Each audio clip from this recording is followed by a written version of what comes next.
বুঝবে না, সে যে কেন আসে না কিছুই ভালো লাগে না। এবার আসুক, তারে আমি মজা দেখাবো। দেখবেন ভাই যখন বিদেশে থাকে এলাকায় দেবরের আমদানি কমে না বাড়ে, ওরা তখন বাড়িতে এসে স্লোগান দেয়, ভাবি ভাইয়া তোমার বর, আমি যে দেবর ভেবে দেখো ভাবি কার কত দাবি, ভাই গেছে মালয়েশিয়ায়, আমি তো দেশে আসি। আমি একবার আমার বউ কিনে মার্কেটে চলে গেছি, দোকানদার বলতেছে হুজুর আপনার মেয়েকে বলেন কোনটা চয়েস করে। আমি বলে কি কর, ওটা আমার বউ। তখন ভুলে গেছে, বউরে নিয়ে একটু ঘুরতে গেছে, মানুষ ডেকে বলে ভাবি আসসালামু আলাইকুম, সাথে চাচার খবর কি? বউ এসে বাড়িতে বলে তোমার সাথে বাহিরে যাওয়া যায় না, আমারে ডাকে চাচা, তোমারে ডাকে চাচা, আমারে ডাকে ভাবি, তোমার সাথে বাহিরে যাওয়া যাবে না। সম্মানিত ভাইরা আমার, ভূমিকা লম্বা কথা নয়, সরাসরি মূল আলোচনায় প্রবেশ করতে চাই। তারপরে দু একটি কথা না বললেই নয়। আমরা যত জায়গায় কোরআনের কথা বলতে যাই বলে হুজুর সাবধান আলোচনা করবেন, ভুলে যাবেন না এলাকা কার।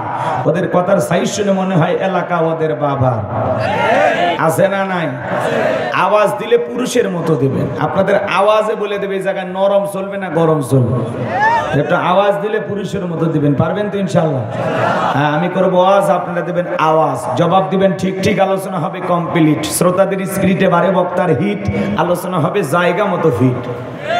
কিছু আজ প্যান্ডেলে, কিছু আজ অ্যাঙ্গেলে, জ্ঞানী লোকের জন্য ইশারায় যথেষ্ট, কথা বলেন ঠিক কি না?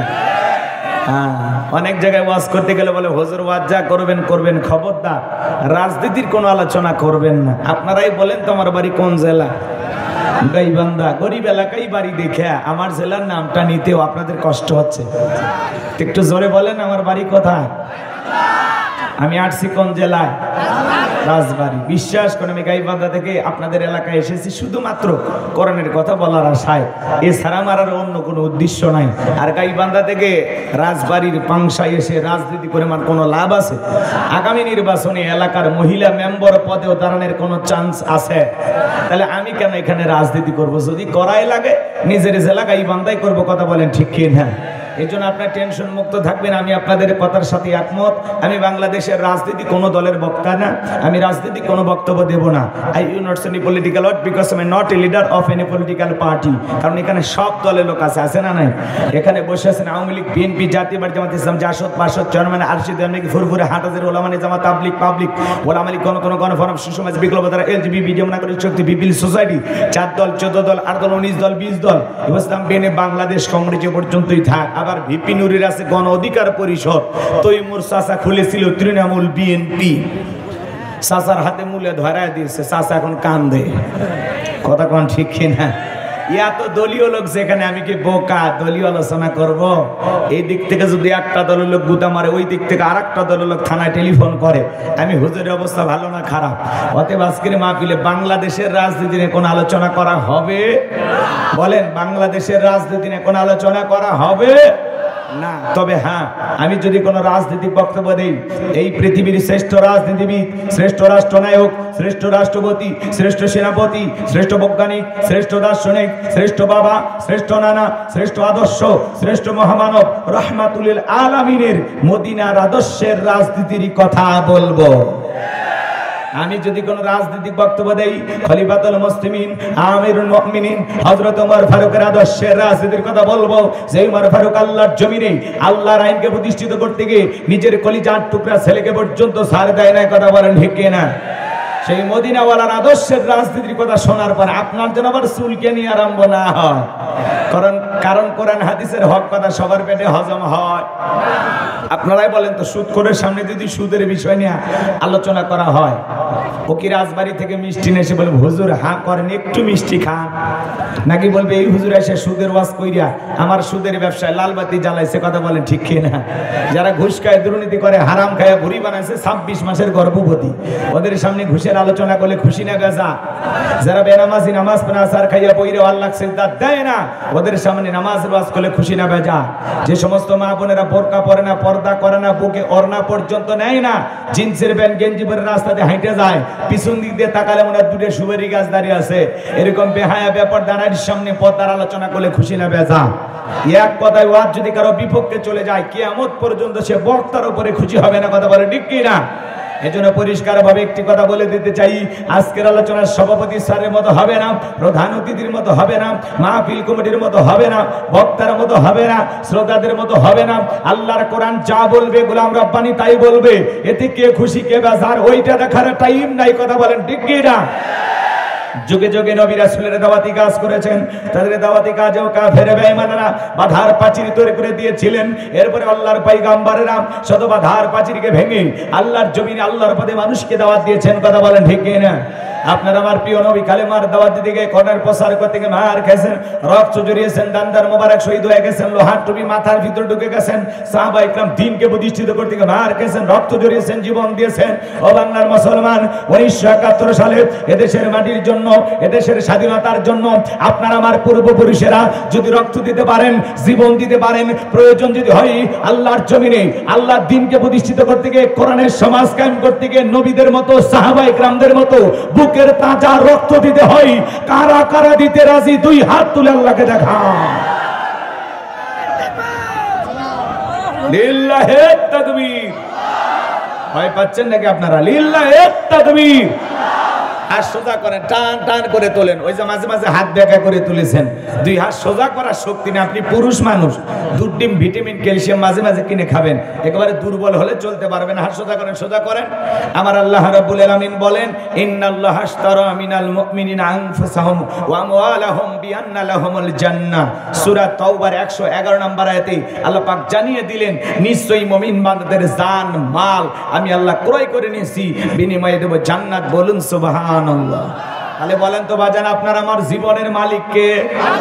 এই রাজবাড়ী জেলার যুবকেরা ভালো করে বলো তো, এই জীবনের মালিক কে? প্রেম করবার প্রেমিকাকে পার্কে নিয়ে যায়, ডায়লগ দিবা, এ জীবন তোমার, তুমি শুধু আমার। ওরে হাইব্রিড যুবক, এই জীবনের মালিক কে? আপনার আমার সম্পদের মালিক কে? আল্লাহর দেয়া জীবন, আল্লাহর দেয়া সম্পদ আল্লাহর পথে খরচ করতে রাজি আছেন তো মুসলমান? রাজি আছেন তো ইনশাআল্লাহ? রাজি আছেন তো ইনশাআল্লাহ? বাম হাত নামান, শুধু ডান হাত তুলে রাখেন, শুধু ডান হাত। আল্লাহ রাব্বুল আলামিন বলেন, ইল্লা সাহাবাল ইয়ামিন ফি জান্নাতি ইয়াতাসাআলুন। ডানপন্থী যারা জান্নাতের বাগানে থাকবে তারা, ডানপন্থী যারা আল্লাহর প্রিয় তারা। বলুন আল্লাহু আকবার। কোনো কথা হবে না। কিছুক্ষণ আগেই বলেন হুজুর জীবন দিতে রাজি, রক্ত দিতে রাজি। আপাতত জীবন রক্তর দুইটার কোনোটাই দেয়া লাগবে না। ডান হাতটা পকেটের ভিতর ঢুকে দিয়েছে, যা পারেন যতটুকু পারেন প্রাণ ভরে দান করবেন মাদ্রাসার জন্য। সবাই পকেটে হাত দেন, আমিও দিচ্ছি, দেন সবাই পকেটে হাত দেন। ছেলে পেলে যারা আসো, ব্যাগ নিয়ে, রুমাল নিয়ে, চাদর নিয়ে, যার কাছে যা আছে তাই নিয়ে মাঠে নামো, খেলা হবে, খেলা হবে। হ্যাঁ, ছেলে পেলে যাচ্ছে, সবাই দেন, সবাই পকেটে হাত দেন, আমিও দিচ্ছি, দেন। একটি সূরা, সূরার নাম কি? কাউসার। জোরে বলেন কি নাম বাজান? একটু আওয়াজ দিবেন, মানে আপনাদের আওয়াজ দিলে আমার ওয়াজ করে শান্তি পাওয়া যাবে। একজন 100 জনের ভূমিকা পালন করবে, সাথে মনে হয় হাজার হাজার মানুষ বসে আছে। পারবেন তো ইনশাআল্লাহ? বুঝলেন লিখবি। সূরার নাম অনেকে মুখ খোলেন। কাউসার কইলে সব না গুনাহ? জোরে বলেন সব না গুনাহ? তাহলে জোরে বলেন সূরার নাম কাউসার। আরো জোরে। জোর হলো না, উঠেই যাবে। সামনে দিন আসতেছে, একটু অভ্যাস করে নিলেন। মোট আয়াত আছে 3টি, রুকু আছে 1টি। বিশ্বনবীর মক্কার জিন্দেগিতে এই সূরাটি নাজিল হয়েছিল। কোরআনুল কারীমের 108 নাম্বার সূরা। একটু জবান ছেড়ে সবাই আমার সাথে তেলাওয়াত করুন। অনেকে ভাবতেছেন হুজুর সূরা কাউসার থেকে ওয়াজ করবেন, এটা যদি বুঝতাম এত কষ্ট করে গাড়ি ভাড়া দিয়ে আপনার মাহফিলে আসতাম না। আচ্ছা আপনারাই বলেন তো বাজান, পরিচিত পথে পথ চলতে সহজ হয় না কঠিন হয়? একটু জোরে বলেন। পরিচিত মানুষের সাথে কথা বলে ভালো লাগে না খারাপ লাগে? পরিচিত পথে পথ চলতে যেমন সহজ হয়, পরিচিত মানুষের সাথে কথা বলে যেমন ভালো লাগে। বক্তা যদি কোনো পরিচিত আয়াত বা সূরা থেকে আলোচনা করে, এইটা শুনে আরো বেশি ভালো লাগে, কারণ বিষয়টা আপনারও জানা আছে। আর যে জিনিস যত বেশি জানবেন, চর্চা কমে না বাড়ে? বলেন চর্চা কমে না বাড়ে? এইটা বুঝবেন। কথায় আছে এক একটা ফুলের এক একটা সুঘ্রাণ। হয়তোবা সূরা কাউসারের তাফসীর আপনারা যেভাবে জানেন, আমি হয়তোবা সেভাবে জানি না। আজকে আমি যেভাবে বলবো হয়তোবা আপনারা এইভাবে শোনেন না। এজন্য আসুন একটু সময় দেন, ভালো লাগবে ইনশাআল্লাহ। জবান ছেড়ে সবাই দিল উজাড় করে তিলাওয়াত করুন এই ছোট্ট সূরাটি। আউযু বিল্লাহি মিনাশ শাইতানির রাজিম।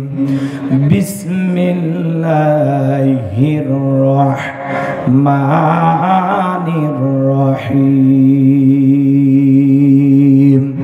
বিতাড়িত মুরদাদ শয়তানের কাছ থেকে আল্লাহ পাকের কাছে আশ্রয় প্রার্থনা চাচ্ছি। পরম করুণাময় অসীম দয়ালু আল্লাহ তাআলার নামে শুরু করছি। ইন্না আ'তাইনাকাল কাউসার ফাসাল্লি লিরাব্বিকা ওয়ানহার ইন্না শানিয়াকা হুয়াল আবতার। আল্লাহু আকবার। যে কোনো আয়াত বা সূরার তাফসীর করতে হলে কোন প্রেক্ষাপটে কোন সময় রসুলের ওপরে সেই আয়াতটি বা সূরাটি নাজিল হয়েছে, সেই নাজিলের প্রেক্ষাপট জানা দরকার আছে না নাই? আরবিতে বলা হয় শানে নুজুল। যদি শানে নুজুল আলোচনা করা হয় তাহলে তাফসীর বুঝতে সহজ হয়। বলুন আল্লাহু আকবার। তাহলে আমি কি এই সূরাটি কোন সময় কোন প্রেক্ষাপটে নাজিল হয়েছে আমি কি একটু তার শানে নুজুল বলবো? কষ্ট হবে না তো ইনশাআল্লাহ? একটু ধৈর্য নিয়ে শুনবেন তো ইনশাআল্লাহ? আমার ভাইয়েরা, কোন সময় কোন প্রেক্ষাপটে সূরা কাউসার বিশ্ব নবীর উপরে নাজিল হয়েছে একটু গভীর মনোযোগ দিয়ে শুনবেন। বিশ্ব নবীর প্রিয় সাহাবী হযরত আনাস রাদিয়াল্লাহু তাআলা বলেন, আমরা রাসূলের চারপাশে বসা।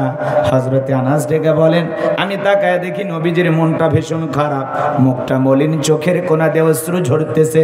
কিছুটা সময় অতিবাহিত হয়ে যাওয়ার পরে আমি তাকায় দেখি আমার নবীজি মুস্কি মুস্কি হাসতেছেন। বলুন সুবহানাল্লাহ। হযরত আনাস ডেকে বলেন, নবী এই মাত্র দেখলাম আপনার মনটা খারাপ, চোখ দিয়ে অশ্রু ঝরতেছে, আবার কেনই বা মুস্কি মুস্কি হাসেন? আমার নবী কেন কাঁদেন, কেন হাসেন? এর পেছনে রহস্য আছে না নাই? নবীজির মনটা কেন খারাপ, চোখের কোণা দিয়ে কেন অশ্রু ঝরতেছে? কারণ হলো নবীজির কলিজার টুকরা ছেলে সন্তানগুলো জন্মগ্রহণ করে, আর একে একে ছেলে সন্তানগুলো মারা যায়। ইব্রাহিম মারা যায়, আবুল কাসেম মারা যায়, তাগের মারা যায়। একে একে ছেলে সন্তানগুলো যখন মারা যায়, বলেন তো বাজান, বাবা হিসাবে নবীর মনেও কষ্ট লাগে কিনা? ছেলেগুলো জন্ম নিয়েই মারা যায়, জন্ম নিয়েই মারা যায়। নবীজির মনটা বড় খারাপ। নবীজির কাছের চাচা নাম হলো আবু লাহাব। ডেকে বলে, ভাতিজা তোমার বংশে বাতিজা কেউ থাকলো না, তুমি একটা লেজ কাটা, তুমি একটা নির্বংশ। জোরে কন্যা উযুবিল্লাহ। একে তো সন্তান হারানোর ব্যথা, অন্যদিকে আপন মানুষদের সমালোচনা, নবীর মনের কষ্ট কমে না বাড়ে? আপনারাই বলেন বাজান, আল্লাহ না করুক আপনার আমার সন্তান যদি মারা যায়, কাছের মানুষদের উচিত বিপদের দিনে সান্ত্বনার বাণী শোনানো। বাবা তুমি সবর করো, ধৈর্য ধারণ করো, জীবন মৃত্যুর মালিক আল্লাহ। আল্লাহ সন্তান দিয়েছে, আল্লাহ নিয়েছে, মন খারাপ করো না। আল্লাহ যদি চায় বছর না ঘুরতে আবারও তোমাদের ঘর আলোকিত করে আল্লাহ সন্তান দান করতে পারে। কথা বলেন ঠিক কিনা? কাছের মানুষদের উচিত বিপদের দিনে সান্ত্বনার কথা শোনানো। কিন্তু বিশ্বনবীর চাচা আবু লাহাব এতটাই খারাপ, চিন্তা করেন বাজান গো আমার, আবু জেহেলও খারাপ ছিল, কিন্তু আবু জেহেলের নামে আল্লাহ সূরা নাজিল করে নাই। আবু লাহাবের নামে কেন সূরা দিয়েছেন? তার মানে আবু জেহেলের চাইতেও আবু লাহাব বেশি খারাপ। ভালো করে বুঝবেন। নবীজি কি বলে? লেজ কাটা, নির্বংশ, তুমি একটা হাত খুঁড়ে। জোরে কন্যা উযুবিল্লাহ। যদিও রসুলের চারটা কন্যা সন্তান জীবিত ছিল। কথা বলে ঠিক না? আমার ভাইয়েরা, একে তো সন্তান হারানোর ব্যথা, অন্যদিকে আপন মানুষদের সমালোচনা। আমার নবীজির মনটা ভীষণ খারাপ। বিশ্বনবীর ছেলে সন্তানগুলো কেন মারা গেল, কেন তারা বেঁচে থাকলেন না, শিশুকালে কেন তারা বিদায় নিলেন? এই দুনিয়ার জমিনে অনেক পয়গম্বরের সন্তান জীবিত ছিল, যৌবন পর্যন্ত তারা জীবিত ছিল, প্রাপ্ত বয়স হওয়া পর্যন্ত জীবিত ছিল, কিন্তু বিশ্বনবীর একটা ছেলেও কেন প্রাপ্ত বয়স হওয়া পর্যন্ত জীবিত থাকলেন না? কেন তারা যৌবন পর্যন্ত পৌঁছাইলেন না? কেন তারা শিশুকালে বিদায় নিলেন? নবীজির ছেলে সন্তানগুলো শিশুকালে বিদায় নেওয়ার পিছনে কারণ আছে তিনটি। জোরে বলেন কয়টি? আরো জোরে, আরো জোরে। নবীজির উম্মত হিসাবে জানতে মনে চায় না নবীজির ছেলে সন্তানগুলো কেন মারা গেল, কি সেই তিনটি কারণ, কি সেই রহস্য? কারা কারা শুনবেন দুই হাত তুলে আল্লাহকে একবার দেখান। লিল্লাহি তাকবীর। শুনবেন, আপনারা শুনবেন। নবীজির ছেলে সন্তানগুলো কেন জীবিত থাকলো না? আল্লাহ তাআলা কেন তাদেরকে শিশুকালে নিলেন? কি সেই তিনটি রহস্য, কি সেই তিনটি কারণ? আমি বলবো, যদি এখনই শুরু করি তাহলে 3 নাম্বার আয়াতের আলোচনা করা লাগবে। আমি কি 1 নাম্বার আয়াত বাদ দিয়ে 3 নাম্বারে যাব, নাকি আস্তে আস্তে শুরু করা যায়? ধৈর্য আছে তো ভাই? আল্লাহ কবুল করেন, জোরে বলেন আমিন। আজকে নবীর সম্মান মর্যাদা আমরা বুঝি না। এক জায়গায় যা ওয়াজ করলাম, ভাই বলেন তো আমাদের নবীর নাম কি? বলে হুজুর আব্দুল কাদের জিলানী। পীর সাহেবের নাম মুখস্থ আছে, কিন্তু কপাল পোড়া রাসূলের নামটা বলতে পারে না। এমন হতভাগা উম্মত আছে না নাই? আমার ভাইয়েরা, একে তো সন্তান হারানোর ব্যথা, অন্যদিকে কাফেরদের সমালোচনা। নবীজির মনটা ভীষণ খারাপ। নবীজির ছেলে সন্তান কেন মারা গেল? কেন তারা যৌবন পর্যন্ত জীবিত থাকলো না? শিশুকালে বিদায় নেওয়ার পিছনের কারণগুলো কি আমি অবশ্যই আপনাদের সামনে তুলে ধরব, যদি সময় হয়, আপনাদের ধৈর্য থাকে। সামনের দিকে যাই বাজান গো আমার। নবীজির একে তো সন্তান হারানোর ব্যথা, কাফেরদের সমালোচনা, অন্যদিকে সাহাবা ইকরাম যারা ইসলাম ধর্ম গ্রহণ করে, কাফের বেঈমানরা তাদের উপর নির্যাতন জুলুম চালায়। হযরতে বেলাল তখনও কালেমা পড়ে মুসলমান হন নাই। নবীজি রাতের বেলায় দারু আরকামে বসা। হযরতে বেলাল বিশ্বনবীর দরবারে উপস্থিত হয়ে গেলেন। নবীজির চেহারা মোবারকের দিকে তাকাইয়া হযরতে বেলাল ডেকে বলেন, নবী গো, আপনার চাইতে সুন্দর মানুষ আমি জীবনে কোনোদিন দেখি নাই, বলুন সুবহানাল্লাহ। আপনার আমার নবী কতটা সুন্দর ছিলেন জানেন? হযরতে জাবের রাদিয়াল্লাহু তাআলা বলেন, পূর্ণিমার রাত আমি রাসূলের বাড়িতে গিয়েছিলাম। সেদিন দেখেছিলাম চাঁদ উদয় হয়েছে 2টা, একটা চাঁদ আসমানে আর একটা চাঁদ জমিনে। হযরতে জাবের রাদিয়াল্লাহু তাআলা বলেন, আমি একবার আকাশের পূর্ণিমার চাঁদের দিকে তাকাই, আর একবার বিশ্বনবীর চেহারার দিকে তাকাই। হযরতে জাবের রাদিয়াল্লাহু তাআলা বলেন, ওই আকাশের পূর্ণিমার চাঁদের চাইতে বিশ্বনবীকে আমার কাছে বেশি সুন্দর মনে হয়। আপনার আমার নবী কতটা সুন্দর জানেন? আম্মা জান আয়েশা ডেকে বলেন, যারা ইউসুফ নবীর চেহারার দিকে তাকাইয়া ফল কাটতে গিয়ে আঙ্গুল কেটে ফেলে দিয়েছিল, ওরা যদি বিশ্ব নবীর চেহারা মোবারকের দিকে তাকাইতো, শুধুমাত্র আঙ্গুল নয়, আঙ্গুল কাটতে কাটতে, হাত কাটতে কাটতে কখন যে নিজের কলিজা কেটে দুফাক করে দিত, মুহূর্তের জন্য টের পাইতো না। আপনার আমার নবী এতটাই সুন্দর। আম্মা জান আয়েশা ডেকে বলেন, ও দুনিয়ার মানুষ, তোমাদের সূর্য আছে, আমি আয়েশার সূর্য আছে। তোমাদের সূর্য উদয় হয় দিনের বেলায়, আমি আয়েশার সূর্য উদয় হয় রাতের বেলায়। বলেন আল্লাহু আকবার। আম্মা জান আয়েশা একদিন সেলাইয়ের কাজ করতেছিলেন, হাত থেকে সুইটা পড়ে গেল। বাতিতে কোনো তেল ছিল না, বাতি জ্বালাইতে পারলেন না, অপেক্ষায় বসে থাকলেন। বিশ্বনবী যখন ইশার সালাত আদায় করার পরে ঘরের ভিতরে প্রবেশ করলেন, সর্বপ্রথম আম্মা জান আয়েশাকে বিশ্বনবী সালাম দিলেন। বলুন আল্লাহু আকবার। নবীজি ঘরে ঢুকে তার স্ত্রীকে সালাম দিলেন। এই আমল উম্মতের ঘরেও থাকার দরকার আছে না নাই? রাসূল ঘরে ঢুকে তার স্ত্রীদেরকে সালাম দিতেন। আপনি যখন ঘরে ঢুকবেন আপনার স্ত্রীকে সালাম দিবেন, এটা রাসূলের সুন্নাত। আল্লাহু আকবার বলেন। কারে সালাম দিবেন? স্ত্রীকে সালাম দিবেন। আসসালামু আলাইকুম রহিমা, কেমন আছো সোনা? ঘরের দরজাটা খোলো না, আমি তোমার লিটনের বাপ, তোমার দিওয়ানা। বউ খুশি হয়ে দরজা খুলে দিবে। কথা বলেন ঠিক না? আমাদের ব্যবহার এত মিষ্টি না, ভালো না। আমরা রাগান্বিত হয়ে যাকি, মেজাজ গরম থাকে। বাড়ির দরজায় গেলে বেশি আরো মেজাজ গরম হয়। রাগান্বিত হয়ে ডাক দেয়, এ রুবেলের মা, এ দরজা খোল। বেশি দেরি হলে দরজা ভেঙে ফেলে দিয়া, আজ তোর পিঠের উপর কি যে হবি রে। ভিতর থেকে বউ বলে, এটা স্বামী না, সেকেন্ড আজরাইল। কথা কোন ঠিক না? আমার ভাইয়েরা, বউকে প্রথমে সালাম দিবেন। পারবেন তো ইনশাল্লাহ? এরকম সাহসী পুরুষ হতে পারবেন তো ইনশাল্লাহ? প্রথমে যদি সালাম দেন আসসালামু আলাইকুম, বউ আবার বলবে কারে সালাম দিলে? যদি বলেন তোমারে দিলাম, বাপ রে বাপ, আজকে আবার কোন হুজুরের মুরিদ নিয়ে বাড়িতে ঢুকলা, সেদিনই তো মুখের গাছের কলা চুরি করলা। প্রথমে সালাম দিলে একটু টিটকারি মারবে। কথা কোন ঠিক না?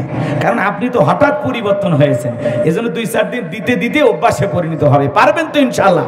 এ যুবক শোনো, প্রথমে বউকে সালাম দিয়া, লোকজন যদি না থাকে বইয়ের হাতটা ধরে মুসাফা করবেন। কার হাত? কথা কয়, আপনাদের বউ নাই? একটু জোরে বলেন, কার হাত? বইয়ের হাত, পাশের বাড়ির ভাবির হাত না ধরলে ঝাঁটা দিয়ে পিটাবে, কথা কোন ঠিক কিনা? বইয়ের হাত ধরে মুসাফা করবেন। একেবারে যদি ময়দান ফাঁকা থাকে কোলাকুলি সেরে নেবেন। যদি সালাম মুসাফা কোলাকুলি দাম্পত্য জীবনে আপনারা আমলগুলো করতে পারেন, বিশ্বাস করেন আপনাদের দাম্পত্য জীবনের উপরে আল্লাহর পক্ষ থেকে রহমত নাজিল হবে। বলেন সুবহানাল্লাহ। আজকে সকালবেলা বিয়ে করে বিকেলবেলা তালাক দেয়, সন্ধ্যায় বিয়ে হয়ে যায়, পরের দিন সকালবেলা তালাক দেয়। দাম্পত্য জীবনে কোনো সুখ নাই, শান্তি নাই। পারিবারিক জীবনে আমরা সবাই অসুখী, কথা কয় না? শান্তি নাই, শান্তি নাই। ঘরের সুখ উঠে গেছে, ভালোবাসা উঠে গেছে। আজকে দাম্পত্য জীবনে সুখ না থাকার পেছনে কারণ আছে। আমার ভাইরা, দাম্পত্য জীবনে পারিবারিক জীবনে স্বামী স্ত্রীকে নিয়ে যদি ভালো থাকতে চান, আপনাদের দাম্পত্য জীবনে রসুলের 4টা সুন্নত আমল করা লাগবে। যদি রসুলের 4টা রোমান্টিক সুন্নত আমল করতে পারেন, আপনাদের দাম্পত্য জীবনে কোনোদিন অশান্তি আসা তো দূরের কথা, মৃত্যু পর্যন্ত সম্পর্ক টিকে থাকার গ্যারান্টি। মারহাবা কোন? কোনো হুজুরের তাবিজ লাগবে না, কবজ লাগবে না, পানি ভরা লাগবে না। 4টা সুন্নত আমল করলে মৃত্যু পর্যন্ত আপনাদের স্বামী স্ত্রীর সম্পর্ক টিকে থাকবে। শুধু টিকে থাকবে না, এত ভালোবাসা পাবেন যা কল্পনাও করতে পারবেন না। 4টা সুন্নত কি কি আমল করবেন আপনারা কারা কারা একটু হাত তোলেন তো দেখি। লিল্লাহি তাকবীর। এখনই যদি আমি সুন্নতগুলো শুরু করে দিয়ে যাই, আলোচনা এলোমেলো হয়ে যাবে।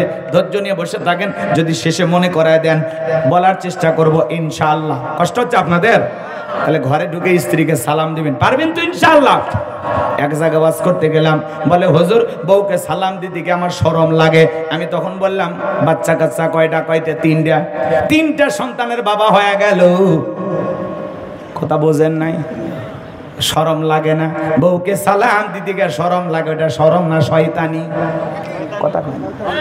কারণ এর শরম যদি এত বেশি হয় তো ওর বইয়ের তো বাচ্চা হওয়ার কথা না, বইয়ের বাচ্চা হয়ে যায়, তোমার শরম লাগে না, আর সালাম দিতে গিয়ে শরম লাগে। ফাজলামি তো আর জায়গা পাও না, কথা কোন ঠিক কিনা? অনেকে হুজুর বউক সালাম দেওয়া লাগবে, মানে আর বাপের টেকা খেয়েছি আছে না? আচ্ছা, বউকে সালাম দিতে কোনোদিন স্বামী ছোট হয়? এতে কি স্বামীর সম্মান কমে না বাড়ে? বোকা লক্ষ্য থাকার। সালাম দিলে একে অপরের প্রতি শ্রদ্ধা, ভক্তি, বিশ্বাস, ভালোবাসা বেড়ে যায়। যে স্বামী তার স্ত্রীকে সালাম দিবে আর যে স্ত্রী একে অপরকে গালি দিতে 1000বার ভাববে, বোঝে না? সালাম দেন না দেখে তো মাঝে মাঝে আপনাকে ইংরেজিতে গালি দেয়, কইতেও পারেন না, সইতেও পারেন না। জ্বালা জ্বালা, ঘরে জ্বালা, বাহিরে জ্বালা। কেমনে বলি খালা, জীবন হয়ে গেল ফালা ফালা, কথা কোন ঠিক কিনা? কষ্ট হচ্ছে আপনাদের? লিল্লাহি তাকবীর। আমার ভাইয়েরা, নবীজি যখন আম্মা জান আয়েশাকে সালাম দিলেন, হযরতে আয়েশা ডেকে বলেন, নবীজি সালাম দিয়ে যখন প্রবেশ করলেন, নবীজির চেহারার আলোতে সইটা কই পড়ে আছে আমি পরিষ্কার দেখতে পেয়েছি। আপনারা আমার নবীর সম্মান মর্যাদা কত জানেন? যে নবী হা বললে পুরো পৃথিবীবাসীর জন্য আল্লাহ পাক হালালে পরিণত করে দেয়, যে নবী না বললে পুরো পৃথিবীবাসীর জন্য আল্লাহ পাক হারামে পরিণত করে দেয়। যে নবী আসমানের চাঁদের দিকে ইশারা করলে চাঁদ 2 টুকরো হয়ে যায়, জমিনে পা তুললে মাওলা পাকের আরশে আজিমে পৌঁছে যায়। বলেন আল্লাহু আকবার। জমিনে পথ চলে আসমানের মেঘ এসে ছায়া প্রদান করত। যে ছাগলের স্তনে দুধ নাই, বিষ্ণুনবীর হাত মোবারক লেগে গেলে দুধে পরিপূর্ণ হয়ে যেত। সেই খাবার 2-3 জন মানুষ খেয়ে ফুরাইতে পারবে, ওই খাবারে যখন বিষ্ণুনবীর হাতটা লেগে যায়, শত শত মানুষ খাবার খেয়েও যেমন খাবার তেমনি থাকে। আল্লাহু আকবার বলেন। সেই নবীর কাছে হযরত বেলাল কথা মনে আছে না নাই? বিশ্বনবী যখন ঘেমে যেতেন, ঘামগুলো মুক্তোর দানার মতো চিকচিক করতেন। আম্মা জানেরা রাসূলের শরীরের ঘামগুলো শিশির ভিতরে জমা রাখতেন। বিশেষ দিনে রাসূলের ঘামগুলো সুগন্ধি হিসাবে ব্যবহার করা হতো। চিৎকার মেরে বলেন সুবহানাল্লাহ। যেই নবীর চেহারার দিকে তাকাইলে পেটের ক্ষুধা নিবারণ হয়ে যাইতো। হযরতে বেলাল ডেকে বলে, নবী আপনি কালেমার দাওয়াত দেন, ইসলামের প্রচার প্রসার করেন, নবী গো দয়া করে আমারে কালেমা পড়ে মুসলমান বানিয়ে দেন।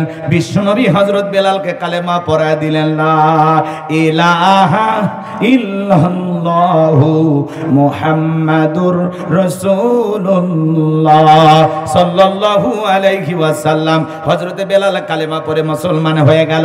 বিশ্বনবী ডেকে বলে, বেলাল কালেমা পড়ে মুসলমান হয়েছো, এখন কি ইসলামের অবস্থা ভালো না? কালেমা পড়ে মুসলমান হয়েছো, আপাতত প্রকাশ করা যাবে না। আপনারাই বলেন কি ইসলামের অবস্থা কি সব সময় ভালো থাকে না? আমার ভাইয়েরা, যে কথা বলতে চাচ্ছিলাম, বিশ্বনবী ডেকে বলে, বেলাল কালেমা পড়ে মুসলমান হয়েছে, আপাতত প্রকাশ করা যাবে না, কারণ ইসলামের অবস্থা এখন ভালো না। হযরত বেলাল ডেকে বলে, নবী গো, আমার জীবনের কোনো দাম নাই। আমার মনি উমাইয়া, তাকে একদিন বলেছিলাম উর্দুম বা ছাগল পেশাব পায়খানা করে দেয়, ওই ঘরে থাকতে আমার বড় কষ্ট হয়। উমাইয়া ডেকে বলে, বেলাল রে, উর্দুম বা ছাগলের দাম আমার কাছে আছে, কিন্তু তোর মতো কালো হাফসি বেলালের দাম আমার কাছে নাই। নবী গো, আমার জীবনের কোনো দাম নাই, আপনি শুধু আমাকে দোয়া করে দেন, মৃত্যু পর্যন্ত যেন কালেমার পথে টিকে থাকতে পারি। হযরত বেলাল কালেমা পড়ে চলে গেলেন। সকালবেলা হয়ে গেল, সূর্য উদয় হয়ে গেছে। হযরত বেলাল দরজা খোলে না। অন্য চাকর বাকর যারা আছে এরা নালিশ নিয়ে চলে গেল উমাইয়ার কাছে, যা বলে, নেতা এখন পর্যন্ত বেলাল দরজা খোলে নাই, উর্দুম বা ছাগলের পেশাব পায়খানা পরিষ্কার করে নাই, তাই নাকি? বলে হ্যাঁ। এইবার উমাইয়া দরজায় ডাক দেয়, বেলাল দরজা খোলো। হযরত বেলাল দরজা খোলে না, জোরে করে ধাক্কা মারছে, দরজা খুলে গেছে। এইবার তাকায় দেখে যেই রাত্রিতে হযরত বেলাল কালেমা পড়ে মুসলমান হয়েছে, ওই রাত্রিতে একটা উর্দুম বা ছাগলের কাছে কোনো পেশাব পায়খানা নাই। বলেন আল্লাহু আকবার। এইবার উমাইয়া ডেকে বলে, এ চাকরের দল, বেলালের বিরুদ্ধে মিথ্যা অভিযোগ দাও। তোমরা যখন ঘুমাচ্ছিলে বেলাল তখন ময়লা আবর্জনা পরিষ্কার করেছে, তাকায় দেখো না একটা উর্দুম বা ছাগলের কাছে কোনো পেশাব পায়খানা নাই, যাও নিজেদের কাজ করো। এই কথা বলি এক পা দু পা করে হযরত বেলালের কাছে গেলেন। হযরত বেলাল দেয়ালে পিঠটা লাগায় জিকির করে কার। এইবার হযরত বেলালকে উমাইয়া হালকা করে ধাক্কা মারছে, যখন জবান দিয়ে কালেমার আওয়াজ বের হয়েছে, তখন উমাইয়া ডেকে বলে, বেলাল তোমার জবান দিয়ে কি শুনলাম, তুমি কি কালেমা পড়ে মুসলমান হয়েছো? হযরত বেলাল ডেকে বলে, মুসলমান হয়ে যারা মিথ্যা কথা বলতে পারবে না তারা ওয়াকুলু কওলান সাদীদা, সঠিক কথা বলে, সত্য কথা বলো। ইমানদাররা হবে সত্যবাদী, তারা সঠিক কথা বলবে, সত্য কথা বলবে। ইমানদাররা কখনো মিথ্যাবাদী হতে পারে না। আমাদের সমাজে মিথ্যাবাদী আছে না নাই? সকালবেলা মিথ্যা কথা বলে নাস্তা করে, দুপুরে লাঞ্চ করে, রাতে ডিনার করে, ভরা পেটেও মিথ্যা, খালি পেটেও মিথ্যা, এত মিথ্যা কথা বলে। মিথ্যা বলতে বলতে এক পা কবরে চলে গেছে। শয়তান পর্যন্ত আর মিথ্যা কথা শুনে বলে, আমি এত খারাপ না। কথা বলেন ঠিক কি না? মিথ্যাবাদী আছে না নাই? তাহলে মুসলমান মিথ্যা কথা বলবে না সত্য কথা? জোরে বলেন। সত্যবাদী হওয়া লাগবে। কথা বলেন ঠিক কিনা? জীবন চলে যাবে তাও মিথ্যা বলা যাবে না। কথা কোন ঠিক কিনা? মুসলমানেরা হবে সত্যবাদী। আজকে ঠুনকো অজুহাতে নানান সময় আমরা হাজারো মিথ্যা কথা বলি, একবার হিসাব নিকাশ করি না যে আমার জবানের প্রত্যেকটা কথার জবাব একদিন আল্লাহর কাছে দেওয়া লাগবে। কথা বলেন ঠিক কিনা? মায়াল ফিজু মিন কাউলিন ইল্লা লাদাইহি রকিবুন আতীদ। বান্দা এমন কোন কথা বলে না, এমন কোন কাজ করে না যা রেকর্ড করার জন্য আমার ফেরেশতারা নাই। জবান দিয়ে যত কথা বলতেছো প্রত্যেকটা কথা রেকর্ড করা হচ্ছে, আল্লাহর ক্যামেরায় ধরা পড়তেছে। কিয়ামতের ময়দানে প্রত্যেকটা কথার জবাব আল্লাহর কাছে দিতে হবে। কথা বলেন ঠিক কিনা? যা খুশি তাই বলবা, মানুষ তা বুঝবে না। মানুষ সত্য মিথ্যা যাচাই করা শিখেছে। কথা বলেন ঠিক কিনা? সামনের দিকে যাই বাজান গো আমার। উমাইয়া ডেকে বলে, বেলাল উর্দুম বা ছাগলের মালিক বানায় দেব, থাকার জন্য ভালো ঘরের ব্যবস্থা করে দেব। হযরতে বেলাল ডেকে বলে, উমাইয়া দুনিয়ার পার্থিব সম্পদের বিনিময়ে বেলাল তার ঈমান বিক্রি করবে না। এইবার উমাইয়া ডেকে বলে, বেলাল রে, আমার কথা না শুনলে বড় নেতা আবু জেহেলকে খবর দেব। হযরতে বেলাল ডেকে বলে, কোন বড় নেতা ছোট নেতা এখন কাউকে গোনার টাইম নাই। আমি দুনিয়ার কোন আবু জেহেলকে ভয় করি না, আমি ভয় করি আমার আল্লাহকে। এইবার উমাইয়া দৌড়ে চলে গেল আবু জেহেলের বাড়িতে, যায় বলে, নেতা সংবাদ খুব খারাপ, আমার বাড়ির কি দোদার বেলাল কালেমা পড়ে মুসলমান হয়েছে। তাই নাকি? বলে হ্যাঁ। ঠিক আছে যাও আসতেছি। আবু জেলের একটা ক্যাডার মাস্তান ছিল, সাঙ্গপাঙ্গ ছিল, বিশেষ একটা বাহিনী ছিল। কালেমা পড়ে মুসলমান হয় যারা, তাদের উপর নির্যাতন জুলুম চালাইতো তারা। কথা বলেন ঠিক কিনা? আজও পৃথিবীতে জালেমদের বিশেষ একটা বাহিনী আছে যারা ইমানদার মুসলমান আল্লাহওয়ালাদের উপরে নির্যাতন জুলুম চালায়। কথা বলেন ঠিক কিনা? আমার ভাইয়েরা, আবু জেলের একটা বিশেষ বাহিনী ছিল। ওই ক্যাডার মাস্তান সঙ্গে নিয়া, সাঙ্গ পাঙ্গ এদেরকে সঙ্গে নিয়া ওমায়ের বাড়িতে হাজির হয়ে গেল। বেলালকে ডেকে বলে, বেলাল এই দিকে আয়, আমি তোরে পার্সোনাল ভাবে মোহাব্বত করি, তোর উপর বিশেষ নজর ভালোবাসা আছে। বেলাল রে, যদি চাও বা ছাগলের মালিক বানায় দেব, থাকার জন্য ভালো ঘরের ব্যবস্থা করে দেব, ব্যবসা বাণিজ্য যদি করতে চাও দিরহাম টাকা পয়সা যা লাগে ব্যবস্থা করে দেব। বেলাল তুমি কি চাও? চাইতে দেরি, তোমার সামনে হাজির করতে দেরি করব না। হযরতে বেলাল ডেকে বলে, আবু জেলের দুনিয়ার সব সম্পদ যদি বেলালকে দিতে চাও, দুনিয়ার সব সম্পদ ছাড়তে রাজি, বিশ্ব নবীর কালেমার পথ ছাড়তে রাজি নাই। একটু জোরে বলেন না আল্লাহু আকবার। আমার ভাইয়েরা, লোভনীয় প্রস্তাব দিয়ে কোনো রাজি হলো না। বেলালের মতো যারা খাঁটি ইমানদার, বেলালের মতো যারা আশিক রাসূল, এদেরকে দুনিয়ার অর্থ দিয়ে কেনা যায় না। কথা বলেন ঠিক কিনা? কিন্তু মুনাফিক মার্কা মুসলমান হয় যারা, টাকার কাছে বিক্রি হয় তারা। কথা বলেন না? টাকা সেই দিকে মুনাফিক মার্কা মুসলমানেরা, টাকা সেই দিকে ওদের ফতুয়া সেই দিকে, টাকা পাইলে বাতিলের পাছাটা গোলাম হয়। আছে না? নাই। বৈধ জিনিসটাকে অবৈধ বলে, অবৈধ জিনিসটাকে বৈধ বলে। এক কথায় টাকার জোরে ওদের ফতুয়া এদিক সেদিক ঘরে। কথা কয় না ভাই? আছে না? নাই। টাকা পাইলে কি বলে ও নিজেও জানে না। কথা কোন আছে না এরকম? কিন্তু মনে রাখবেন, বেলালের মতো যারা খাঁটি ইমানদার, এরা টাকার কাছে বিক্রি হয় না। কিন্তু মুনাফিক মার্কা মুসলমানেরা সকাল বিকাল টাকার কাছে তার ইমানকে বিক্রি করে। কথা বলেন ঠিক কি না? তাহলে আমরা বেলালের মতো মুসলমান হতে রাজি আছি তো ইনশাআল্লাহ? লিল্লাহি তাকবীর। আমার ভাইরা, এইবার আবু জেল দেখে বলে, বেলাল এত বড় লোভনীয় প্রস্তাব দিলাম, রাজি হইলা না। সোজা আঙ্গুলে ঘিউ না উঠলে আঙ্গুলে একটু বাঁকা করা লাগবে। এই কথা বলে যুবকদেরকে লিলিয়ে দিল, চাবুক দিয়ে পিটাও। হযরত বেলালকে চাবুক দিয়ে পিটাইতে পিটাইতে কালো চামড়াগুলো ফেটে রক্ত ঝরতেছে। ওরা যত জোরে চাবুক মারে, বেলাল তত জোরে আল্লাহর জিকির করে। চাবুক দিয়ে পিটাইতে পিটাইতে আবু জেল ডেকে বলে, বেলাল রে, এত পিটাইলাম, কালো পিঠগুলো, কালো চামড়াগুলো ফেটে রক্ত ঝরতেছে রে বেলাল। এ বেলালের পরে কি নবীর কালেমা ছাড়বি না? হযরত বেলাল ডেকে বলে, আবু জেল রে, মারতে মারতে যদি মেরেও ফেলে দাও, জীবনটা দিতে রাজি, বিশ্ব নবীর কালেমা ছাড়তে রাজি নাই। বলেন আল্লাহু আকবার। আবু জেল তখন ডেকে বলে, বেলালের পায়ে রশি লাগাও।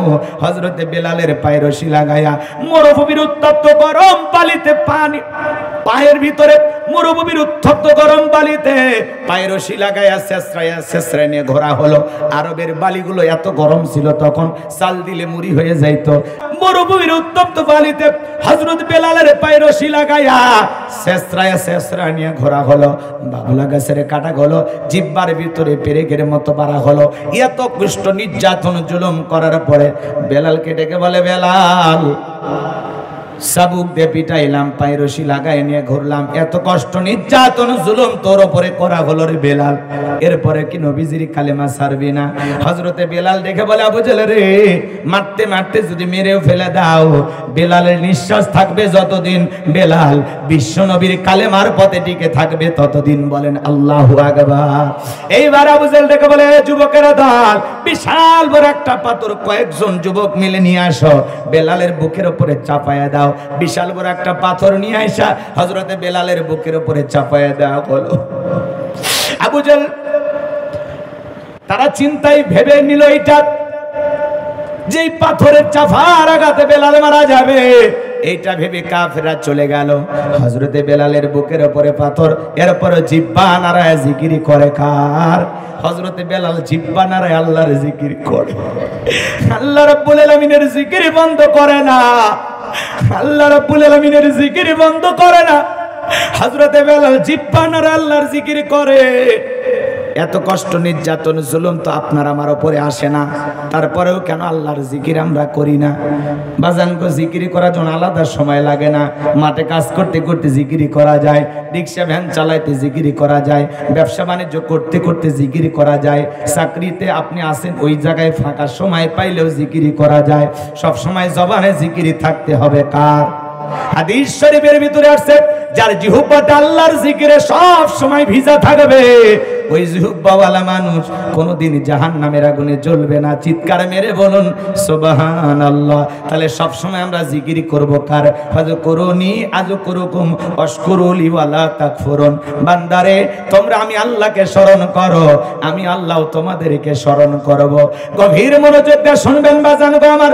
হযরত বেলাল চোখের পানি ছেড়ে দিয়ে কান্না করেন, জবান দিয়ে আল্লাহর জিকির করেন, আল্লাহকে ডেকে বলেন আল্লাহ তুমি তো সেই আল্লাহ ইব্রাহিমের জন্য যদি নমরুদের আগুনকে ফুলের বাগান বানায় দিতে পারো, আল্লাহ তুমি কি পারো না বেলালের বুকের উপরে বিশাল বড় পাথর থাকার কারণে তোমার মতো মালিকের জিকির করতে বড় কষ্ট হয়, আল্লাহ তুমি কি পারো না বেলালের বুকের পাথরটাকে তুলার মতো নরম বানায় দিতে? হযরতে বেলাল দোয়া করতে দেরি, আসমানের মালিক আল্লাহ দোয়া কবুল করতে দেরি করে নাই, বেলালের বুকের পাথরটাকে আমার আল্লাহ তুলার মতো নরম বানিয়ে দিয়েছেন। বলুন আল্লাহু আকবার। আশিক রাসূল বেলাল, নবীর পাগল বেলাল। নবী যখন মক্কা নগরীতে পথ চলতো, হযরত বেলাল একবার ডানে যায় আর একবার বামে যায়। আমার নবী ডেকে বলে বেলাল বুঝি না, একবার ডানে যাও আর একবার বামে যাও, ব্যাপারটা কি? হযরত বেলাল ডেকে বলে নবী আপনি কালেমার দাওয়াত দেন, ইসলামের প্রচার প্রসার করেন, ওই কাফেররা হলো আপনার শত্রু, আপনাকে টার্গেট করে যদি ওরা ডান থেকে তীর নিক্ষেপ করে গো নবী, ওই তীরটা যেন সর্বপ্রথম আমি বেলালের বুকের ভিতরে ঢোকে, আবার যদি বাম থেকে তীর নিক্ষেপ করে ওই তীরটা যেন সর্বপ্রথম আমি বেলালের বুকের ভিতরে ঢোকে। আমি বেলাল মারা গেলে ইসলামের ক্ষতি হবে না, আপনি নবী মারা গেলে ইসলামের মাথা উঁচু করে সামনের দিকে দাঁড়াইতে পারবে না। নিজের জীবনের বিনিময়ে আগলায় রাখতেন হযরত বেলাল। বিশ্ব নবীকে বলেন আল্লাহু আকবার। সেই বেলালের উপর নির্যাতন জুলুমের কথা বিশ্ব নবীর কান পর্যন্ত যখন পৌঁছে গেল, আমার নবী তখন ডেকে বলে ওয়াক্কর বেলাল নির্যাতন জুলুমের কষ্টের কথা আমার আর সহ্য হয় না, যাও যাও তুমি বেলালের জন্য একটা কিছু করো। হযরত আবু বকর সিদ্দিক রাদিয়াল্লাহু তাআলা আনহু কয়েক গুণ দাম বেশি দিয়া গোলামীর জীবন থেকে হযরত বেলালকে আজাদ করলেন, মুক্ত করলেন। বলুন আল্লাহু আকবার। একদিকে সন্তান হারানোর ব্যথা, অন্যদিকে সাহাবায়ে কিরামদের উপর নির্যাতন জুলুম। নবীজির মনটা বড় খারাপ। নবীর যখন মন খারাপ, নবীকে সান্ত্বনা দেওয়ার দায়িত্ব কার? আল্লাহ। আরেকটু জোরে বলেন আল্লাহ। মাঝে মাঝে অনেকে ফাঁকি দিয়ে চলে যাচ্ছেন, 12:30টার কথা বলেও কিন্তু আপনি আপনার ওয়াদা রাখতে পারলেন না। ওয়াদা ভঙ্গ করা কিসের লক্ষণ? মুনাফিকের লক্ষণ। খালি হাত তো খালি নামাজ পড়বেন হাত তোলে, যাকাত দিবেন হাত তোলে, সুদ খাবেন না হাত তোলে, যৌতুক নেবেন না হাত তোলে। হাত তোলার ব্যাপারে শক্ত, মানে হাত তুলতে না নাই। আমলের বেলায় পুরোটাই ডাব্বা ফাঁকা। এই সিটারি করার দরকার আছে আমার সাথে। নিয়ে আসবেন সকাল সকাল আর তুলে দেবেন। আমি আগেই বলেছি 12টার পরে ওয়াজ জমে না, চেষ্টা করে হয় না। মানুষের তো আছে ভাই, কর্মব্যস্ততা নাই, খালি ওয়াজ শুনলে হবে। কালকে কারো দোকান আছে, কারো মাঠে কাজ আছে, কথা বোঝেন নাই? আপনারা যারা বসে আছেন আপনারা মনে হয় খুব কষ্টে আছেন। কয়েকটা মিনিট দেওয়া যায়, শেষের দিকে এসে গেছে। লিল্লাহে তাকবীর। আমার ভাইয়েরা গভীর মনোযোগ দিয়ে শুনবেন। নবীর যখন মন খারাপ, নবীকে সান্ত্বনার দেওয়ার দায়িত্ব কার? আল্লাহ। আর একটু জোরে কম, জোরে ডাক দেন আল্লাহ। সবাই ভালোবেসে ডাক দেন আল্লাহ। আর একটু জোরে বলেন আল্লাহ। আমার ভাইয়েরা, আমার আল্লাহ ডেকে বলে জিবরাইল আমার বন্ধুর মা নাই বাবা নাই, আমার বন্ধুর মনটা হয়েছে ভারী, আমি আল্লাহ সইতে নাহি পারি। লাহু মাহফুজ থেকে সূরা কাউসার নিয়ে যায় আমার বন্ধুর উপরে নাজিল কর তাড়াতাড়ি। চিৎকার মেরে বলুন আল্লাহু আকবার। বিশ্বনবী ডেকে বলে আনাস আমার মনটা কেন খারাপ তোমরা জানো? কিন্তু আমার মুস্কি হাসি দেওয়ার কারণ হলো এই মাত্র আসমান থেকে জিবরাইল এসে আমার উপরে সূরা কাউসার নাজিল করলো। নবীজি তখন সাহাবায়ে কিরামদের সামনে সূরা কাউসার তেলাওয়াত করে শোনায় দিলেন। জবান ছেড়ে সবাই আরেকবার পড়ুন, ইন্না আ'তাইনাকাল কাউসার ফাসাল্লি লিরাব্বিকা ওয়ানহার ইন্না শানিয়াকা হুয়াল আবতার। আল্লাহু আকবার। আল্লাহ রাব্বুল আলামিন বলেন, ইন্না আ'তাইনাকাল কাউসার, অবশ্যই আমি আল্লাহ পাক আপনাকে হাউজে কাউসার নাজিল করেছি। নবী গো, আমি আল্লাহ পাক আপনাকে হাউজে কাউসার দান করেছি। বলুন আল্লাহু আকবার। ইন্না আ'তাইনাকাল কাউসার, নিশ্চয় আমি আল্লাহ পাক আপনাকে হাউজে কাউসার দান করেছি। বলুন আল্লাহু আকবার। দুনিয়ার অন্য কোন পয়গম্বর নবী রাসূলকে আল্লাহ পাক হাউজে কাউসার গিফট করেন নাই, আপনার আমার নবীকে আল্লাহ পাক হাউজে কাউসার দান করেছেন। বলুন আল্লাহু আকবার। এই হাউজে কাউসারের পানি মধুর চাইতে মিষ্টি, দুধের মতো সাদা, পানির চাইতে ক্লিয়ার। ওই কঠিন কিয়ামতের ময়দানে বিচার দিবস যেদিন কায়েম হয়ে যাবে, যেদিন মা তার সন্তানের পরিচয় দেবে না, বাবা সন্তানের পরিচয় দিবে না, ভাইয়ের পরিচয় দিবে না, স্বামী স্ত্রীর পরিচয় দিবে না, যেদিন সূর্য হাত মাথার উপরে চলে আসবে, মানুষের মাথার মগজগুলো টকবক করে গলবে, মানুষের জিহ্বা কুকুরের মতো ঝুলে আসবে নাভি পর্যন্ত, জমিন হবে তামার জমিন, আল্লাহর আরশের ছায়া ছাড়া আর কোনো ছায়া থাকবে না। ওই কঠিন কিয়ামতের ময়দানের বিচার দিবসের একদিন হবে 50,000 বছরের সমান। ওই কঠিন কিয়ামতের ময়দানে নবীজির হাতে এক পেয়ালা হাউজে কাউসারের পানি পান করবে যারা, জান্নাতে ঢোকা পর্যন্ত তৃষ্ণা লাগবে না। চিৎকার মেরে বলুন আল্লাহু আকবার। নবীজির হাতে এক পেয়ালা হাউজে কাউসারের পানি পান করলে জান্নাতে ঢোকা পর্যন্ত তার আর তৃষ্ণা লাগবে না। আমার ভাইরা, ওই কঠিন কিয়ামতের ময়দানে রাসূলের হাতে এক পেয়ালা হাউজে কাউসারের পানি কারা কারা পান করতে চান? দুইটি হাত তুলে আমার আল্লাহকে একবার দেখান। আল্লাহ আমাদের সবাইকে রাসূলের হাতে এক পেয়ালা হাউজে কাউসারের পানি পান করার সৌভাগ্য দান করুন। একটু জোরে বলেন আমিন। আরো একবার বলেন আমিন। শেষবারের মতো বলেন আমিন। হাত নামা। হাউজে কাউসারের পেয়ালার পানি শোনেন হযরত আবু বকর সিদ্দিক রাদিয়াল্লাহু তাআলা ভরায়া দিবেন। সুবহানাল্লাহ বলবেন না? আবু বকর সিদ্দিক রাদিয়াল্লাহু তাআলা কত দামি সাহাবী, ইসলামের জন্য 13টা দোকান ছিল, সব বিক্রি করে দিয়েছে। সুবহানাল্লাহ বলেন। আর আমরা 13টা দোকান 26টা বানাই। কথা কয় না কেন? মসজিদ মাদ্রাসার জন্য টাকা চাইলে মন খারাপ হয়ে যায়। কষ্ট পাচ্ছেন আপনারা মনে হয়? হযরত আবু বকর সিদ্দিক রাদিয়াল্লাহু তাআলা পেয়ালাগুলো ভরায়া দিবেন, মাঝখানে দাঁড়িয়ে থাকবেন হযরত ওমর, বিশ্ব নবীর হাতে পৌঁছায় দিবেন হযরত ওমর। নবীজি তার আদরের উম্মতদেরকে খুঁজে খুঁজে হাউজে কাউসারের পেয়ালার পানি পান করায় দেবেন। দলে দলে মানুষ হাউজে কাউসারের পানি পান করার জন্য রওনা করবেন। কিছু মানুষের সামনে আল্লাহ তাআলা পদ্মার আবরণ তৈরি করে দিবেন। নবীজি তখন ডেকে বলবেন, আল্লাহ, সংখ্যায় আমি অনেক মানুষকে দেখতে পাইলাম, কেন জানি এখন সংখ্যা কমে গেল, কারণটা কি? আমার আল্লাহ তখন ডেকে বলবে, বন্ধু, আপনি তো পাইকারি দরে সবাইকে হাউজে কাউসারের পানি পান করাইতে পারবেন না। দুনিয়ার জমিনে 2টা অপরাধ করেছিল যারা, হাউজে কাউসারের পানি আজকে পান করতে পারবে না তারা। কয়টা অপরাধ? আরো জোরে বলেন, কয়টা অপরাধ? কি কি সেই 2টা অপরাধ বলবো? কষ্ট হচ্ছে আপনাদের, সময় কম, ওইদিকে গেলে আলোচনা লম্বা হবে। যদি সুযোগ হয় বলতেছি, ভালো করে বুঝবেন। আমার ভাইয়েরা, হাউজে কাউসারের পেয়ালার পানি নিয়ে বিশ্ব নবী দাঁড়িয়ে থাকবেন। হাউজে কাউসারের পেয়ালার পানির সংখ্যা কত? আকাশের তারকারাজি গুণে যেমন শেষ করা যাবে না, হাউজে কাউসারের পানির পেয়ালার সংখ্যা গুণে শেষ করা যাবে না। রাসূলের হাতে এক পেয়ালা হাউজে কাউসারের পানি যদি কেউ পান করে, জান্নাতে ঢোকা পর্যন্ত তার আর তৃষ্ণা লাগবে না।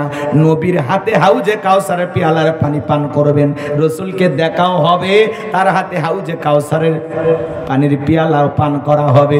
এমন দৃশ্যের মুখোমুখি হতে গেলে আপনাকে যে একটু কষ্ট করা লাগবে, চাইলেই কি হাউজে কাউসারের পানি পাওয়া যায়? এতই কি সহজ? একটু যে কষ্ট করা লাগবে। আমি আপনাদের এলাকায় আসলাম, একটা ছেলের হাতে কিছু চকলেট দিলাম, দিয়ে বললাম, বাবা, আমার এক বন্ধা পানি এনে দাও। আমি একটু উজু করব, চকলেট পাইয়া ছেলেটা মারছে দৌড়, মাঝপথে আচার খাইয়া বইরা গেছে, হাঁটুটা ছিলে গেছে, রক্ত বের হয়েছে, কিন্তু চকলেট থাকার কারণে আবার উঠে দাঁড়াইছে। এইবার যায় বদনা ভরে আমার সামনে হাজির। আমি তখন বললাম, বাবা এই পানি টানতে গিয়ে তোমার কষ্ট হয়েছে, মাঝপথে আচার খাইয়ে পড়ে গেছো, ব্যথাও পাইছো, হাঁটু মনে ছিলে গেছে, রক্ত মনে বের হয়েছে। ওই চকলেট থাকার আনন্দ আর খুশির কারণে ছেলেটা জবাব দিয়ে বলতেছে, আমি এরকম কত পড়ে যাই, আমার কিছুই হয় না। কথা কয় না কেন? কঠিন কিয়ামতের ময়দানে নবীজির হাতে এক পেয়ালা হাউজে কাউসারের পানি পান করলে আল্লাহর আরশের নিচে ভিআইপি গ্যালারি 7 শ্রেণীর মানুষ ছায়া পাবে। আল্লাহর আরশের নিচে ছায়া যদি ভাগ্যে জুড়ে যায়, আর নবীজির হাতে এক পেয়ালা হাউজে কাউসারের পানি যদি ভাগ্যে জুড়ে যায়, কিয়ামতের কঠিন দিন তার কাছে কঠিন মনে হবে না, আমার আল্লাহ সহজ করে দেবে। একটু জোরে বলেন সুবহানাল্লাহ। এখন হাউজে কাউসারের পেয়ালা পর্যন্ত পৌঁছাইতে গেলে আপনাকে যে একটু কষ্ট করা লাগবে। ঠান্ডা পানি দিয়ে ওযু বানায় নামাজে জড়াইতে হবে। আপনি যখন হঠাৎ করে একটু নামাজ পড়তে মসজিদে গেছেন, আগে যারা নামাজ পড়তো ওরা দেখে টিটকারি মারবে, সূর্য কোন দিকে উঠেছে, উত্তর পাড়া বাদশা দিকে মসজিদে, দেখি তো তোর নামাজ কয়দিন থাকে। এরকম টিটকারি মারে না? যারা এরকম টিটকারি মারে, ভালো করে বলতেছে ভালো হয়ে যান। একজনকে তো দাওয়াত দিয়ে মসজিদে আনতে পারেন না, নতুন কেউ হঠাৎ করে নামাজ পড়া শুরু করেছে, তারে দিকে কেন সমালোচনা, কারণ নিয়ে ঠাট্টা বিদ্রোহ, তারে দিকে আরো খুশি হয়ে দোয়া করেন, বাদশা ভাই তুমি মসজিদে আসছো, দিলটা ভরে গেছে, আল্লাহর কাছে দোয়া করি মৃত্যু পর্যন্ত আল্লাহ যেন মসজিদে এসে তোমাকে সেজদা দেওয়ার তৌফিক দান করে। আপনি দোয়া করেন, ঠাট্টা বিদ্রোহ করেন না। কথা বলেন না কেন? যুবক বয়সে দাঁড়িয়ে রাখছে, এর নিয়ে সমালোচনা। বৌরি নিয়ে একটু ঘুরতে গেছে, মানুষ ডেকে বলে, ভাবি আসসালামু আলাইকুম, সাথে চাচার খবর কি? বউ এসে বাড়িতে বলে, তোমার সাথে বাহিরে যাওয়া যায় না, আমারে ডাকে চাচা। তোমারে ডাকে চাচা, আমারে ডাকে ভাবি, তোমার সাথে বাহিরে যাওয়া যাবে না। যে বউ রসুলের সুন্নাত দাড়ি পছন্দ করে না, কথা বলেন না কেন? এ বউ আপনাকে 100% ভালোবাসা দিতে পারে? কথা বলেন না কেন ভাই? পারে? পারে না। কষ্ট হচ্ছে বুঝি আপনাদের, দিলটা খারাপ করছেন, মনটা খারাপ করছেন বুঝি, কষ্ট মনের মধ্যে নেবেন না বাজান গো আমার। আজকে দাড়ি রাখলে মানুষ মনে করে বয়স হয়ে গেছে। আমি একবার আমার বউকে নিয়ে মার্কেটে চলে গেছি, দোকানদার বলতেছে, হুজুর আপনার মেয়েকে বলেন কোনটা চয়েস করে। আমি বলে, কি কর, এটা আমার বউ। তখন ভুলে গেছে, আছে না নাই? এ বাজান গো আমার, হাউজে কাউসারের পেয়ালার পানি পান করতে গেলে আপনাকে কাজ করতে হবে দুইটি। জোরে বলেন কয়টি? দুই আঙ্গুল তুলে দেখেন, বলেন কাজ করতে হবে কয়টি? একটু জোরে বলেন কয়টি? আল্লাহ পাক সেটা 2 নাম্বার আয়াতে বলেন, একটু জবান ছেড়ে সবাই বলুন, ফাসাল্লিলি রব্বিকা ওয়ানহার, ফাসাল্লিলি রব্বিকা ওয়ানহার। 1 নাম্বার, ফাসাল্লিলি রব্বিকা, রবের উদ্দেশ্যে সালাত, নামাজ হবে একমাত্র কার জন্য? قل إن صلاتي ونسكي ومحياي ومماتي لله رب العالمين।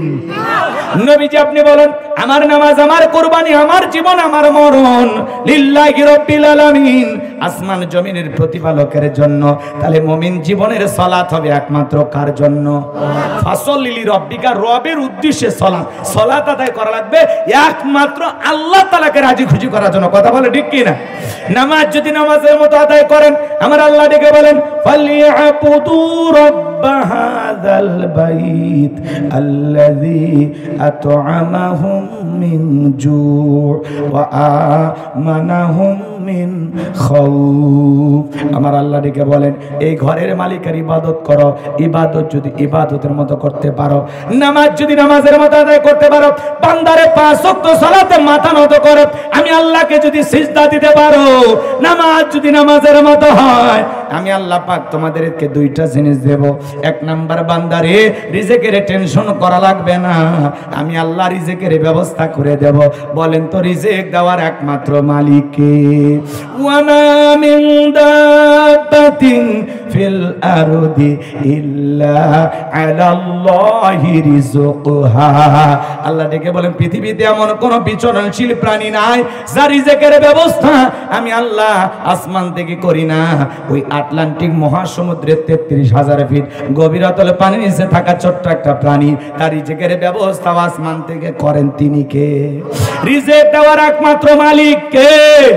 এরপরে আল্লাহ রাব্বুল আলামিন বলে বান্দারে নামাজ যদি নামাজের মতো আদায় করো, ইবাদত যদি ইবাদতের মতো হয়, 2 নাম্বার আমি আল্লাহ পাক সকল ভয় থেকে নিরাপত্তা দেব। আপনি বিকাশের দোকানদার, পাংশা বাজারে আপনার দোকান আছে, 2 লাখ টাকা নিয়ে রাতের বেলায় আপনি গ্রামে আসবেন, মনে মনে ভাবতেছেন আল্লাহ টাকা নিয়ে বাড়ি পর্যন্ত যাইতে পারবো নাকি ছিনতাইকারী কবলে পড়ে টাকা যান দুইটাই হারাবো, ভয় আছে না নাই? মেয়েটা কলেজে গেল একা একা ফিরবে নাকি জামাই সাথী নিয়ে ফিরবে, ভয়। আমার ভাইয়েরা এজন্য যারা কদর বোঝে তাদের কাছে যান, মিশা ডিপজলের কাছে যা লাভ নাই। ওদের সংবাদ প্রচার করতে গেলে মাঝে মাঝে মার খাওয়া লাগবে, কথা কোন ঠিক কি না? সংবাদ সামনের দিকে যাই বাজান গো আমার, কি যেন বলছিলাম ভুলে গেছেন মনে হয়। তাহলে নামাজ হবে একমাত্র কার জন্য? ফাসল্লি লিরাব্বিকা, রবের উদ্দেশ্যে সালাত আদায় করা লাগবে। নামাজ হবে একমাত্র আল্লাহ তাআলার জন্য। নামাজ যদি নামাজের মতো পড়তে পারি, 1 নাম্বার আল্লাহ রিজিকের ব্যবস্থা করবেন, 2 নাম্বার সকল ভয় থেকে নিরাপত্তা দিবেন। আজকে মানুষের জানমালের কোনো নিরাপত্তা নাই বাজান গো আমার, সকল নিরাপত্তা দেওয়ার একমাত্র মালিক কে? তাহলে সালাত হবে কার জন্য? কাদ আফলাহাল মুমিনুন আল্লাযীনা হুম ফি সালাতিহিম খাশিউন। অবশ্যই মুমিনেরা সফল যারা নিজেদের সালাত বিনয় সহিত নম্রতার সহিত আল্লাহর ভয় নিয়ে আদায় করে। আল্লাহর ভয়ে সালাত আদায় করব, আল্লাহর ভয়ে 5 ওয়াক্ত নামাজ কারা কারা মসজিদে গিয়ে আদায় করবেন? 2টা হাত তুলে আল্লাহকে একবার দেখান। আল্লাহ আমাদের সবাইকে 5 ওয়াক্ত সালাত মসজিদে গিয়ে জামাতের সহিত আদায় করা তৌফিক দান করুন। জোরে বলুন আমিন। আরেকটু জোরে বলেন আমিন। হাত তোলেন, নামাজ এদিক খেয়াল করে, হাত নামান। এই যে হাত তুললেন আর নামাইলেন, খালি এই পর্যন্তই যেন না থাকে। ফজরে মসজিদে ঢুকবেন তো ইনশাআল্লাহ। ওয়ালাকি ইয়ানালুহু তাকওয়া মিনকুম। আল্লাহ বলে বান্দা কয় লাখ টাকা দিয়ে গরু দিলি, কয় টাকা দিয়ে ছাগল দিলি, আমি ওইটা দেখিনি, আমি দেখি তোর অন্তরে তাকওয়া, তোর অন্তরে যেইটা আছে আমি আল্লাহ সেইটা গ্রহণ করব। কথা বলে ঠিক কি না? এজন্য আসুন আমরা কুরবানি করব একমাত্র আল্লাহ তাআলাকে রাজি খুশি করার জন্য। আল্লাহ কবুল করেন, জোরে বলেন আমিন। আরেকটু জোরে বলেন আমিন। কি ভাই দোয়া করবেন? ঠিক আছে, মাশাআল্লাহ। তার আগেই আমাদের আচ্ছা শেষ আয়াতটা 1 মিনিট শোনেন, শেষ আয়াত। ইন্না শানিয়া কাহুয়াল আবতার। আল্লাহু আকবার। আমার আল্লাহ ডেকে বলেন নবী গো, আপনাকে লেসকাদারির বংশ বলে, আপনি মন খারাপ করবেন না, কষ্ট মনের মধ্যে নেবেন না। আপনার ছেলে সন্তানগুলোকে নিয়েছি, আপনি কষ্ট নেবেন না নবী গো। আপনার কোটি কোটি রুহানি সন্তানকে আমি আল্লাহ জমিনে পাঠাবো, বলেন আল্লাহু আকবার। ও নবী আপনার ছেলেগুলোকে নিয়েছি, আপনি কষ্ট নেবেন না। যে আবুল আহাব উতবা সাইবা আপনাকে লেসকাদারির বংশ বলে, নবী গো ওদের বংশে পাতি জ্বালানোর কেউ থাকবে না, ওদেরকে আমি আল্লাহ নির্বংশ করে ছাড়বো, ওদের নাম নেওয়ার মানুষ দুনিয়ার জমিনে থাকবে না। আপনার ছেলেগুলোকে শিশুকালে নিয়ে আসি, ও নবী আপনি মন খারাপ করবেন না, আপনার কোটি কোটি রুহানি সন্তানকে আমি আল্লাহ জমিনে পাঠাবো, যারা আপনার জন্য জীবন দিতেও রাজি, বলেন আল্লাহু আকবার। তামাম পৃথিবীতে 700 কোটি মানুষ, এর মধ্যে 200 কোটি হলো মুসলমান। আমরা সবাই রাসূলের রুহানি সন্তান। আল্লাহু আকবার বলেন। আমরা সবাই রাসূলের কি সন্তান? রুহানি সন্তান। ফ্রান্সের লোকেরা যখন কার্টুন প্রদর্শন করলো, তামাম পৃথিবীর মুসলমানরা ঐক্যবদ্ধ হলো। ওরা কি করলো? দেয়ালে কার্টুন লাগাইছে, নাকটা বেঁকা করে দাড়ি একটা লাগাইয়া, কয়েকটা দাড়ি লাগাইয়া বল ইনি মুহাম্মদ, জোরে কর নাউযুবিল্লাহ। আমার নবী কি দেখতে কার্টুনের মতো? পৃথিবীর সবচাইতে সুন্দর মানুষটির নাম মুহাম্মদ রাসূলুল্লাহ সাল্লাল্লাহু আলাইহি সাল্লাম। আর মুহাম্মদ মানে প্রশংসিত। আজেবাজে যতই গালি দেন কোলার আবলাই, কথা কোন ঠিক কি না? নবীজি কেনে উল্টা পাল্টা কথা বলো। নবীজির চরিত্রের সার্টিফিকেট দিয়েছেন কি? ওয়া ইন্নাকা লাআলা খুলুকিন আযীম। নবী হলেন পূত পবিত্র মহান চরিত্রের অধিকারী। আযীম আরবিতে এমন একটি শব্দ যার গভীরতা মাপা যায় না। আপনার আমার নবী হলেন পৃথিবীর সবচাইতে সেরা মানুষ, সুন্দর মানুষ। এই পৃথিবীর সব সবচাইতে এক নাম্বার সুন্দর মানুষটির নাম মুহাম্মদ রাসূলুল্লাহ সাল্লাল্লাহু আলাইহি ওয়াসাল্লাম। যেই রাসূল 63 বছরের জিন্দেগিতে একটি মিথ্যা কথা বলেননি, এমন বিশ্ব রেকর্ড পৃথিবীর আর কোনো মানুষের নাই। কথা বলেন ঠিক কি না? সেই রেকর্ড রয়েছে আপনার আমার নবীর। কথা বলেন ঠিক কি না? আমার ভাইয়েরা, এই জন্য নবীকে নিয়ে যদি কেউ গালিগালাজ করে, নবীজির অপমানে যদি না কাঁদে তোমার মন, মুসলিম নয়, তুমি মুনাফিক, নবীজির দুশমন। কথা বলেন ঠিক কি না? নবীকে মক্কা নগরীতে অকাত্য ভাষায় গালিগালাজ করেছিল, এর নাম ওলীদ বিন মুগীরা। আজে বাজে ভাষায় নবীকে গালি দিতেছে। আল্লাহ পাক তখন আয়াতে কারিমা নাজিল করে বলেন, উতুল্লিম বাযা যালিকা জানিম। নবী গো, এই ওলীদ বিন মুগীরা আপনাকে গালি দেয়, এ হলো পিতৃ পরিচয়হীন জারোর সন্তান, এর জন্মে ঠিক নাই, একটা বাস্টার্ড। ওলীদ বিন মুগীরা আরবের মানুষ, আরবি শুনে বুঝে ফেলে দিছে। দেখে বলে এত বড় কথা, আপনি থাকেন, আমি আমার মায়ের কাছে যাই। ছেলেটা বৈধ না অবৈধ জানে কে? ফ্যাক্টরির মালিক, তার মানে তার মা। কথা কোন ঠিক কিনা? কথা বলে না কেন? এইবার তার মায়ের নাম ছিল ঝর্ণা। যায় বলে, মা করবি না কোনো তাল বাহানা, আমাকে বিশ্বনবী বলেছেন উতুল্লিম বাদা জালিকা জানিম, আমি নাকি পিতৃ পরিচয়হীন, আমার নাকি জন্মের সমস্যা আছে, ভালো করে বল আমারে জন্ম দিয়েছে কে? ওলীদ বিন মুগীরার মা তখন মনে মনে ভাবতেছে, এত বড় গোপন তথ্য নবী জানলো কেমনে? নবী তো জানতেন না, নবীকে জানিয়ে দিয়েছেন তিনি কে? আল্লাহ। আর একটু জোরে বলেন কে?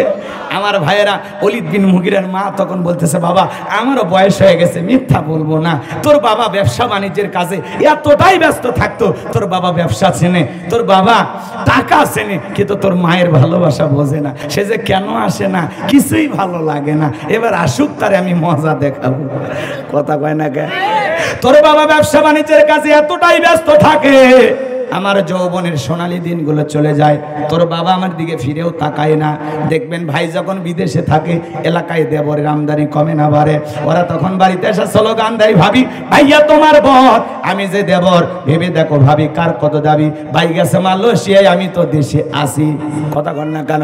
মা বোনরা বসে আছেন, মা দুইটা পুরুষ হইতে সাবধান, একটা দেবর আর একটা দুলা ভাই, এরা হলো মৃত্যু তুল্য, বিষাক্ত সাপের চাইতেও ভয়ঙ্কর। কথা বলেন ঠিক কিনা?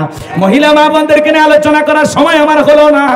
মা বোনদের উদ্দেশ্যে বলে যায়, মা 4টা আমলে 8টা জান্নাতের দরজা খোলা। 1 নাম্বার নামাজ, 2 নাম্বার রোজা, 3 নাম্বার ফরজ পর্দা, 4 নাম্বার স্বামীর খেদমত। এই 4টা আমল করলে মা বোনেরা 8টা জান্নাতের যে কোনো দরজা দিয়ে প্রবেশ করবে। বলুন সুবহানাল্লাহ। অনেক কথা আছে, যেহেতু শেষ করার আদেশ চলে আসছে, আমের কথা বাড়াবো না। এদিকে খেয়াল করেন, ওলীদ বিন মুগীরার মা, শেষ কথা বলে দিলাম, অনেক কথা আছে এর মধ্যে, ফাঁকি দিই একটু, কথা বলছেন নাই? ওলীদ বিন মুগীরার মা তখন বলতেছে, বাবা তোর বাবা এতটাই ব্যস্ত, আমারে সময় দিত না, যার ফলে তোর চাচার দিয়ে মনের বাসনা পূরণ করেছিলাম, যার ফলে তোর জন্ম হয়েছে। নবী যে তথ্য দিয়েছে 100% সত্য। কথা বলে ঠিক কিনা? আজ ফ্রান্সের লোকেরা কেন গালি দেয়? তথ্য বের হয়ে আসলো, ফ্রান্সের লোকেরা কেন গালি দেয়? কারণ ফ্রান্সের মহিলারা বিয়ের আগে বাচ্চা জন্ম দেয়। কথা বলেন ঠিক কিনা? যারা বিয়ের আগে বাচ্চা জন্ম দেয়, জন্মটা বৈধ না বৈধ? এই জন্য মনে রাখবেন, নবীকে গালি দেবে যারা, অবৈধভাবে দুনিয়াতে জন্ম হয়েছে তারা।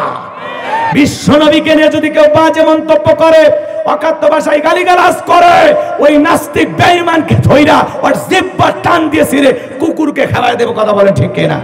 তুমি আমার বাপকে গালি দেওয়া সহ্য করবো, মাকে গালি দেওয়া সহ্য করবো, আমার দলকে গালি দেওয়া সহ্য করবো, কিন্তু বিশ্ব নবী হলেন আমাদের কলিজার টুকরা নবী। নবীকে নিয়ে যদি কেউ কুরুচিপূর্ণ মন্তব্য করে, ওর দাঁত ভাঙা জবাব দেওয়ার জন্য কারা কারা প্রস্তুত? হাত তুলে রাখা। লিল্লাহি তাকবীর। হ্যাঁ, নবীজির জন্য আমরা জীবন দিতে রাজি আছি তো ইনশাআল্লাহ। আমরা রাসূলের 100% খাঁটি উম্মত হতে চাই। আল্লাহ রাজবাড়ির মুসলমানদের কবুল করুন। ওয়া আখিরি দাওয়ানা আনিল হামদুলিল্লাহি রাব্বিল আলামিন।